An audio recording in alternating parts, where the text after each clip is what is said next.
আসসালামু আলাইকুম guys, hello Gixxer লাভার, কি অবস্থা সবার? Welcome to our new YouTube channel Gixxer Riyad. তো আজকে আমি আমার সুজুকি ন্যাকেড জিক্সার 150 সিসি নিয়ে কিছু কথা বলবো।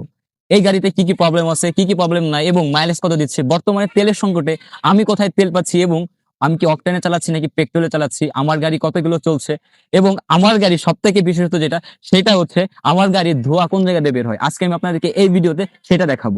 প্রথমত আমি কথা বলবো আমার এই গাড়ির কালারটা নিয়ে। ব্ল্যাক কালার হচ্ছে সবার ফেভারিট একটা কালার, ঠিক আছে? এই কালারটা যে নিবে সে বুঝতে হবে একটা one of the best person. এখন আসেন আমাদের গাড়ি কতগুলো চলছে আমরা আপনাদেরকে দেখাই। গাড়ি অলমোস্ট 1400 কিলো চলছে। এখন এই গাড়িতে আমি মোবিল চেঞ্জ করছি 3টা। আমি ব্রেকিং পিরিয়ড মেনটেন করতেছি, আমি সর্বোচ্চ 50 অথবা 55-তে যাই। কিন্তু এইখানে একটা কথা আছে, যেহেতু আমার আরপিএম লক 5000 আছে, মানে 5.5 এ লক আছে, যার কারণে আমি এর বেশি চালাই না।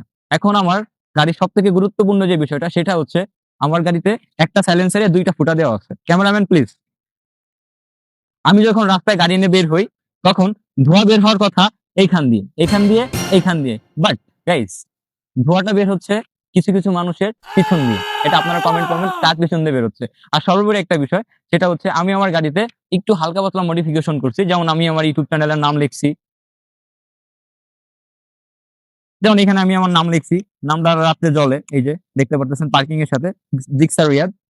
এরপরে আমি আর কিছু মডিফিকেশন করছি, সেটা হচ্ছে এই যে ইন্ডিকেটর পিছনে ব্লু, এই ব্লু ইন্ডিকেটরটা দেওয়ার পিছনে একটাই কারণ, সেটা হচ্ছে অনেক রিক্সাওয়ালা আছে আমাদেরকে সাইড দিতে চায় না, ঠিক আছে, ঝামেলা করে, যাতে এই আলোটা ওদের চোখে পড়ার কারণে কিন্তু ওরা গাড়িটা এখানে স্লো করবে, ঠিক আছে। আর একটা বিষয় সব থেকে বেশি যেটা আকর্ষণ সেটা হচ্ছে এতক্ষণ আপনারা আমার ভিডিওটা দেখছেন, বুঝতে পারছি আপনাদের আজারা টাইম নষ্ট হয়েছে। তো ভাই এটার জন্যই টাইম নেই। আজকে ভিডিওটা এই পর্যন্তই, ভালো থাকবেন। ও ভাই, মাইলেজের কথা তো বলতে ভুলে গেছি।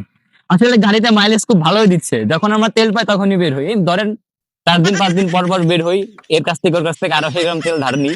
আর যদি আপনাদের তেলের প্রয়োজন হয় আপনারা আমার মতো ধার নিতে গাড়ি চালাতে পারেন, ঠিক আছে।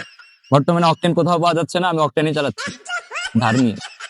আর এখন গুরুত্বপূর্ণ একটা কথা বলি, সেটা হচ্ছে অকটেন পেট্রোল মিক্স করে কখনোই এফআই গাড়িতে চালাবেন না। এটা কিন্তু এফআই গাড়ি, এতে গাড়িতে ইঞ্জিন অনেক প্রবলেম করবে, মাইলেজ কম দেবে এবং ইঞ্জিনের সাউন্ডটা আমি শোনাই দিই। দেখেন আমি তো অকটেনে চালাই, আমার স্পার্ক প্লাগের সাউন্ড সবকিছু আমি আপনাদের শোনাই।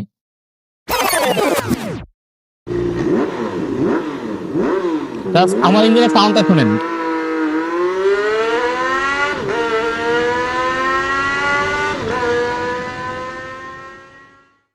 তো আমার ইঞ্জিনের সাউন্ডটা শুনছেন, এটা অকটেনের গাড়ি, ঠিক আছে। আমি অকটেনে চালাচ্ছি এবং বেকিং পিরিয়ড মেইনটেনেন্স করতেছি। তো এই ভুলেও কেউ মিক্সিং এ চালাবেন না, তাহলে কিন্তু প্রবলেম করবে। তো আজকে ভিডিওটা এই পর্যন্তই।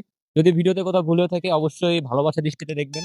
আর লাইক না করলে লাইক করবেন, কমেন্ট করতে ইচ্ছা না হলেও তাও কমেন্ট করবেন। আর সাবস্ক্রাইব যদি করতে একদমই মন না যায় তাহলে একটা বেল বাটনে চাপ দিবেন।